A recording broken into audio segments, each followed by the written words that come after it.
Delhi assembly election हा very important election कित्याक दिल्ली कितें डेव्हलपमेंट जाला तें डेव्हलपमेंट चोवन BJPन जायते ट्राय केले आमचे पार्टी फोडपाक.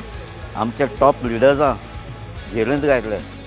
जेलींत घालून आमची पार्टी स्प्लीट जावपाक तेमी ट्राय केल्ले आहा.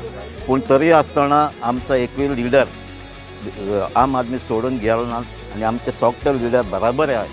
सो हें इलेक्शन एकदम इम्पॉर्टंट कित्याक लोकांकूय कळपाक जाय आतां खरेंच हो लोक आमचे आम आदमी पार्टी बराबर आसा काय ना ते हे इलेक्शनाक कळटलें.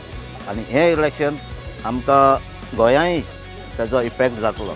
जेन्ना दिल्लीचो लोक आम आदमीचे विस्वास दवरता फक्त हे इलेक्शनाक तेन्ना आमची पार्टी गोंयांय आमची स्ट्रॉंग जावपाची जातली.